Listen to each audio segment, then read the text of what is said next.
એ આજે જોઈએ છે, બરાબર, કે જેના કવિ છે રમેશ પારેખ અને કાવ્ય છે ઉર્મી કાવ્ય. ઉર્મી એટલે કે લાગણી પ્રધાન કાવ્ય છે. હવે ભગવાનનો ભાગ આ શબ્દ આપણે નાના હશું ને ત્યારે વારંવાર સાંભળતા હશું. શું તો કે ભાઈ આપણે નાના હોય, નાસ્તો લેવા જતા હોય કે કંઈ પણ જમતા હોય, ભાંડેડા હોય, બધા ભાઈઓ બહેનો બધા ભેગા થઈને કંઈ પણ નાની નાની વસ્તુ લીધી હોય તો એમાં બધાનો ભાગ પાડતા. તો આપણે એક ભાગ અલગ પાડતા કે ભાઈ આ ભગવાન માટેનો છે. એ બાળપણમાં આપણને પડેલું છે આપણામાં, પણ એ ભગવાનનો ભાગ આપણે બાળપણ સુધી જ પાડતા હતા. જેમ જેમ મોટા થતા ગયા એમ એમ એ ભગવાન નિષ્ણાત હતા, બરાબર. મોટા થઈને પછી ઘરની સંપત્તિના, ગાય ભેંસ કે બાકી કોઈ પણ વસ્તુ છે એના જ્યારે ભાગ પાડીએ છીએ તો ત્યારે ભગવાન યાદ નથી આવતું. તો ત્યારે ભગવાનનો ભાગ આપણે કેમ પાડતા નથી? એ કાવ્યની અંદર કહેવા માંગે છે કે ભગવાનની સાથે જોડાયેલો માણસ છે જે ઈશ્વરની ખૂબ નજીક હતો, એ ધીમે ધીમે ઈશ્વરથી દૂર થતો જાય છે. એનું ઈશ્વર સાથે પુનઃ મિલન કરાવવા માટે અહીંયા કાવ્ય છે એ રમેશ પારેખે આપણા સિલેબસમાં મૂકેલું છે કે ભગવાનનો ભાગ. કહેવા એટલું માંગે છે કે તમે જે કંઈ કમાઓ છો, નોકરી ધંધો કરો છો કે તમારી હાથમાં જે કંઈ પૈસા આવે છે એમાંથી અમુક ભાગ એવો કાઢો કે જે ભગવાનના નામે છે, ધર્મના નામે છે, બરાબર. એટલે એ વસ્તુ કહેવા માંગે છે કે તમે જે કંઈ મેળવો છો એમાંથી થોડોક ભાગ છે એ ધર્મના કામ માટે કાઢો. ભલે પછી કોઈ ગરીબ વ્યક્તિ છે એને જરૂર છે કે પૈસા એના, આમે આપણે ઘણીવાર જોતા હોય કે ઘણા માણસો પોતાના પગારનો 5% કે 10% ભાગ છે એ ધર્મના નામે કાઢતા હોય છે. પછી ગાયને ત્યાં ચારો નાખવા માટે જતા હોય કે પક્ષીને ચણ માટે કાઢતા હોય કે કૂતરા બિલાડીને કંઈ પણ ખવડાવવા માટે કાઢતા હોય કે એવી કોઈ જગ્યા હોય કે ત્યાં જઈને પૈસા આપી દેતા હોય છે, બરાબર. આપણે આવા ઘણા લોકોને જોઈએ છે. તો અહીંયા કવિ આપણને એ જ કહેવા માંગે છે કે તમારા પગારનો, પૈસાનો કે જીવનનો અમુક ભાગ એવો રાખો કે જે ધર્મના નામે જતો હોય છે, બરાબર. ચાલો આપણે પહેલા જોઈએ છે રમેશ પારેખનો પરિચય, પછી આપણે કાવ્ય શરૂ કરીએ છીએ. કવિ રમેશ મોહનલાલ પારેખનો જન્મ અમરેલીમાં થયેલો ઈસવીસન 1958માં. પારેખ અને મહેતા વિદ્યાલય અમરેલીમાંથી મેટ્રિક થયા. ઈસવીસન 1960 થી જિલ્લા પંચાયત અમરેલીમાં નોકરી કરી. હવે આપણે છેલ્લે જોઈએ છીએ, છેલ્લો જે પેરેગ્રાફ છે એ જોઈએ છીએ આપણે પહેલા. બાળપણમાં મિત્રો સાથે બોર, કાતરા, ચીભડા વીણીને તેનો ભાગ પાડવામાં આવે ત્યારે બાળક સામાન્ય રીતે એક ભાગ ભગવાન માટે જુદો કાઢે છે. બાળકની શ્રદ્ધાને નમન કરવાનું મન થાય. આપણે બધાએ કરેલું હશે, બરાબર, કે જ્યારે નાના હોય રૂપિયો કે 2 રૂપિયા ત્યારે તેની કિંમત હતી. જ્યારે આપણા હાથમાં પૈસા આવે છે તો એનો ભાગ લેવા માટે જઈએ છીએ દુકાને, તો જે ઢગલી પડે છે એમાંથી એક ઢગલી અલગ આપણે રાખતા કે ભાઈ આ ભાગ છે એ ભગવાનના નામે છે. પછી કોઈ ખાઈની ઢગલી ત્યાં પડી ગઈ, હવે ઢગલી લે કોણ? તો આપણે જ્યારે બીજા દિવસે આવીએ છીએ ત્યારે ઢગલી ત્યાં નથી પડી હોતી. તો બાળ સહજ મન આપણને એવું થાય કે ભગવાન રાત્રે આવીને છાનામાના ખાઈ ગયા હશે, પણ ખરેખર એવું ના હોય. એ ભગવાનના નામે કાઢેલી જે ઢગલી છે એ કોઈ જરૂરિયાતવાળી વ્યક્તિ છે ત્યાંથી લઈ ગઈ હોય, બરાબર. બાળકની શ્રદ્ધાને નમન કરવાનું મન થાય. કાવ્યનો ઉત્તરાર્ધ પછી મોટા થયાથી થાય છે. ઘણું કમાયા, ભેગું કર્યા પછી ભાઈઓ, પરિવાર વચ્ચે ઘર વસ્તુના ભાગ પાડવાની માણસની સ્વાર્થ વૃત્તિ બાળકોની નિર્દોષતા સામે ઝાંખી પડે છે. જ્યારે ભાગ પડતા હતા ત્યારે બાળક હતા. બાળક ભગવાનનું રૂપ, નિખાલસતા, નિર્દોષતા એના મનમાં હોય. જેમ જેમ મોટા થતા જાય છે એમ એમ એ નિખાલસતા, નિર્દોષતા એનામાંથી ગાયબ થતી જાય છે. બાળપણ છે એ નિર્દોષ અવસ્થા છે, એ જીવી નથી શકતા આપણે મોટા થઈને પછી. ભગવાનમાં હવે શ્રદ્ધા જ રહી નથી, પછી તેનો ભાગ શાનો? પણ ભગવાન સપનામાં તો આવે ને, એ તો પોતાનો ભાગ પણ માંગે. સદકાર્યો વિનાના ખાલી હાથ પાનખરની ડાળી જેવા ઉજ્જળ છે. સદકાર્યો વિનાના, હવે આપણે સારા કાર્યો ના કર્યા હોય તો આપણું જીવન છે ઉજ્જળ છે એવું કહેવા માંગે છે. દુઃખોના પર્યાય જેવા આંસુ ભગવાનને આપવા સિવાય કશું બચ્યું નથી. પણ આ તો ખાલી હાથ પાનખરની ડાળી જેવા છે. એ પીડા આપે છે તો પ્રેમ પણ આપે છે. કોણ? તો કે ભગવાન છે. એ પીડા આપે છે એટલે કે દુઃખ આપે છે તો સામે સુખ પણ આપે છે, પ્રેમ પણ આપે છે. ખાલીપાથી ભરેલી કવિની ઉજ્જવળતાને એ અજાણ્યા મંત્રથી ભરી દે છે. જિંદગીના અડધો વર્ષ માત્ર પોતાના માટે જ ખર્ચી નાખતા માનવી પાસે ભગવાનને આપવા જેવું કશું જ નથી. ત્યારે ભગવાન એના બાકીના વર્ષો પોતાના માટે માંગી લે છે.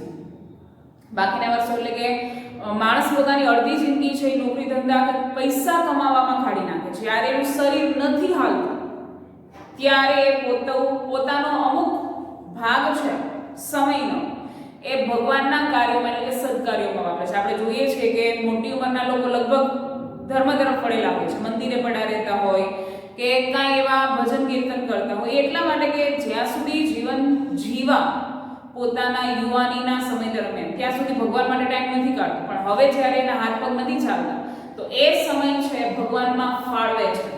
પણ એવું ના હોવું જોઈએ. ખરેખર માણસ જ્યારે સમજ ન થાય છે તો મૃત્યુ પામે છે ત્યાં સુધી દિવસ દરમિયાન અમુક ભાગ ભગવાન માટે નીકળવો જ જોઈએ, નહીં કે જ્યારે હાથ પગ ન ચાલે ત્યારે જવાનું. બરાબર? માત્ર સ્વહેતુથી જીવતા માણસે જીવનનો ઉત્તરાર્ધ સદકાર્યો દ્વારા સમાજ સેવામાં ખર્ચવાનો અપ્રગટ સંદેશ કવિએ એમની વિલક્ષણ શૈલીથી આ કાવ્યમાં વહેતો મૂક્યો છે. ઈશ્વરથી દૂર જતા માનવીનું ઈશ્વર સાથેનું પુનઃ અનુસંધાન પણ અહીં જોઈ શકાય છે કે માણસ જે ઈશ્વરથી દૂર થતો જાય છે એ ઈશ્વર પ્રત્યેનું માણસનું ફરી પાછું મિલન છે. એ અહીંયા કવિ એવું ઈચ્છે છે કે ફરી પાછું માણસ એ ઈશ્વર તરફ આકર્ષિત થાય અને પોતાના જીવનનો અમુક ભાગ છે એને આપતો થાય. ચાલો હવે કાવ્ય જોઈએ છે શું કહેવા માંગે છે.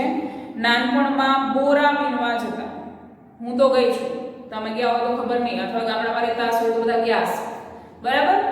તો બોરની સીઝન આવે છે ત્યારે બોર વીણવા માટે જઈએ છીએ એમ કહે છે. કાતરા પણ વીણતા, કોકની વાડીમાં ઘૂસી ચીભડા જોતા. જો આ બધી વસ્તુ બજારમાં વેચાતી પણ મળે છે, પણ વેચાતી ખાવાનો એટલો આનંદ નથી કે જે આપણે આપણી જાતે મહેનતથી લાવીને ખાઈએ છીએ. વીણવા જતા હોય ભાઈબંધ બહેનપણીની સાથે અને એ વસ્તુ લાવીને ખાઓ છો તેની મીઠાશ અલગ હોય છે. એટલે શું કહે છે? બોર વીણવા માટે જતા, કાતરા લેવા માટે જતા અને કોકની વાડીમાં ઘૂસી અને ચીબડા પણ ચોરીને લાવતા, ટેટા પાડતા. બધા ભાઈબંધો પોતાના ખિસ્સામાંથી ઢગલી કરતા ને ભાગ પાડતા. બધા પોતપોતાની રીતે વીણી લેતા બોર કે કાતરા કે કંઈ પણ પછી બધા એકી સાથે કોણે કેટલા વીણા છે એમ નહીં, જેટલા વીણા છે બધાની ઢગલી પાડી લેવાની, એકી સાથે ઢગલો કરવાનો. એમાંથી કેટલા વ્યક્તિ છે એનાથી એક વધારે એટલી ઢગલી કરતા. એટલે પોતપોતાની રીતે બોર કે કાતરા વીણી લે છે, પછી બધાનો એક ઢગલો કરે છે. ઢગલી કરતા ને ભાગ પાડતા. આ ભાગ ટીકુનો, આ ભાગ દીપુનો, આ ભાગ ભનિયાનો અને કન્યાનો. જેના ભાઈબંધના નામ અને એમના મેં કાલ્પનિક નામ મૂકેલા છે. કદાચ નહીં લેખકના ભાઈબંધના નામ હોઈ શકે અને કાલ્પનિક નામો પણ હોઈ શકે. તો શું કહે છે કે જેટલા ભાઈબંધ હતા એ ભાઈબંધની બધાની ઢગલી પાડી પાડી અને અલગ આપીએ છીએ. છેવટે એક વધારાની ઢગલી કરી કહેતા આ ભાગ ભગવાન. જેટલા ભાઈબંધો છે એ સિવાયની એક વધારાની ઢગલી પણ કરીને કહે છે કે ભાઈ આ ભાગ છે એ ભગવાનના નામે કાઢેલું છે એટલે એનો છે. સૌ પોતપોતાની ઢગલી ખિસ્સામાં ભરતા ને ભગવાનની ઢગલી ત્યાં જ મૂકીને રમવા દોડી જતા. પોતાના ભાગમાં જેટલી એવી છે એ પોતાના ખિસ્સામાં મૂકી દે છે અને બાકી જે વધારાની ભગવાનના નામે કરેલી ઢગલી છે એ ઢગલી ત્યાં જ રહેવા દે છે અને ત્યાંથી બધા રમવા ચાલ્યા જાય છે. ભગવાન રાત્રે આવે છાનામાં ને પોતાનો ભાગ ખાઈ જાય એમ અમે કહેતા. બાળપણમાં જે ઢગલી ત્યાં આગલા દિવસે મૂકેલી હોય બીજા દિવસે જઈને જોવે છે તો એ ના હોય તો બાળકો એવું વિચારે છે કે ભગવાન પોતાનો ભાગ છે એ રાત્રે આવી છાનામાં આવી અને ખાઈ જાય છે, એટલા માટે આપણે એને બીજા દિવસે જોઈ નથી શકતા. પણ ખરેખર એ ભાગ કોણ ખાઈ ગયું હોય તો કે જેને જરૂરિયાત છે એ જરૂરિયાતવાળું બાળક કે વ્યક્તિ ત્યાંથી આવી અને ભાગ લઈ જાય છે. એ વ્યક્તિ કે બાળકના રૂપમાં જાણે કે ભગવાન આવી અને પોતાનો પોતાનો ભાગ લઈ જાય છે. પછી મોટા થયા, બે હાથે ઘણું ભેગું કર્યું. ઘણું એટલે કે બોરને કાતરા મેળવવાની વાત નથી કરતા. સુખ સમૃદ્ધિ ભોગવી શકાય એવા પૈસા, બરાબર, કમાઈ અને ઘણું બે હાથે ભેગું કરે છે એમ કહે છે. ભાગ પાડ્યા ઘરના, ઘર વખરીના, ગાય ભેંસ બકરીના, બરાબર. ભાઈઓ છે, બે ભાઈઓ રહેતા હોય તો પછી જ્યારે એ અલગ ઘર વસાવે છે તો એ ઘરના ભાગ પાડે છે. એ અર્થમાં કહે છે કે ઘણું ભેગું કર્યું અને પછી જ્યારે ભાગ પાડે છે ત્યારે ઘરના, ઘર વખરીના, ગાય ભેંસ અને બકરીના બધાના ભાગ અલગ કરે છે. અને ભગવાનનો ભાગ જુદો કાઢ્યો? ક્વેશ્ચન માર્ક પૂછે છે કે નાના હતા ત્યારે ભગવાનનો ભાગ કાઢતા હતા, મોટા થયા ઘરનો, ઘર વખરીનો, ઘરના સામાનનો ભાગ જ્યારે અલગ કાઢે છે ત્યારે ભગવાનનો ભાગ કાઢ્યો? રબ્બીસ એટલે કે વાહિયાત વાત છે. ભગવાનનો ભાગ શું કામ? એટલે મોટા થઈ ગયા એટલે ભગવાન શું છે એવું વિચારવા લાગે છે. એટલે શું કહે છે કે ભગવાન એ વાહિયાત વાત છે, ભગવાનનો ભાગ હોય નહીં. ભગવાન તે વળી કઈ ચીજ છે? નાના હતા ત્યારે એ જ ભગવાનને માનતા હતા, જે મોટા થઈ ગયા પછી ભગવાનને માનતા નથી. એટલે શું કહે છે કે ભગવાન તે વળી કઈ ચીજ? સુખ, ઉમંગ, સપના, સગાઈ, પ્રેમ, હાથમાં ઘણું આવ્યું. જો મોટા થાય છે પછી પોતાના હાથમાં શું આવે છે? તો કે સુખ, ઉમંગ એટલે કે આનંદ, સપના, સગાઈ, પ્રેમ, ઘણું બધું પોતાના જીવનમાં આવે છે અને ઘણું બધું ભોગવે છે એમ કહે છે. અચાનક ગઈકાલે ભગવાન આવ્યા, કહે લાવ મારો ભાગ. જ્યાં સુધી સુખ માણસ પાસે હોય છે ત્યારે ભગવાન યાદ નથી આવતું. જેવો માણસ દુઃખમાં પડે છે એટલે ભગવાન યાદ આવી જાય છે. તો બે હાથે ઘણું ભેગું કર્યું, બરાબર. સુખ, આનંદ, ઉમંગ, સગાઈ, પ્રેમ, ત્યાં સુધી ભગવાન યાદ ના આવ્યો. ભગવાન સામેથી આવે છે કે હવે મારો ભાગ લાવ.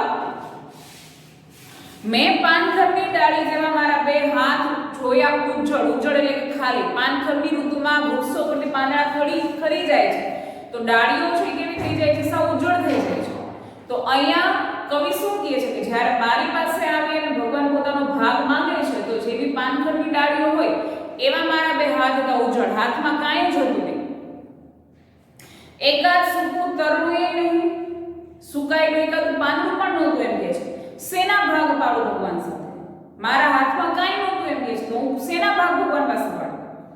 આંખમાં જળજળિયા આવ્યા ને અડધા જળજળિયા આપ્યા ભગવાનને. મેં કીધું ને કે આપણે ભગવાનને દુઃખમાં યાદ કરીએ છીએ, ભગવાનને આપવા માટે કંઈ જ નથી એટલે આંખમાં જળજળિયા આવી જાય છે.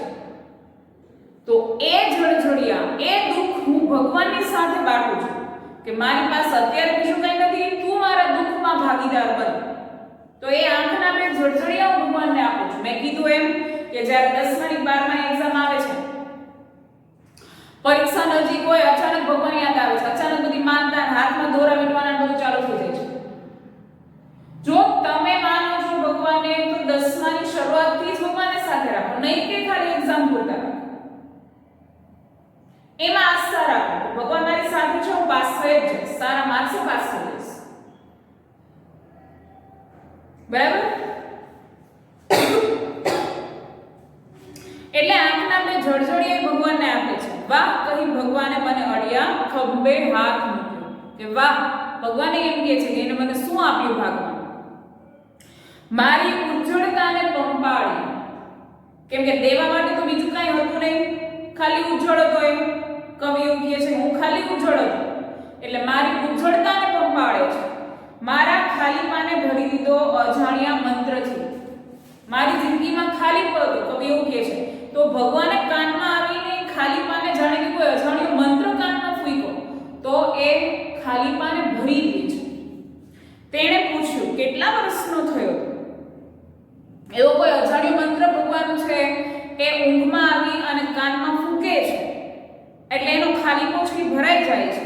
અને પછી ભગવાન પૂછે છે કવિને કે તું કેટલા વર્ષનો થયો? 50 નો. હું બોલ્યો કે મારી ઉંમર કેટલી થાય તો કે 50 વર્ષની.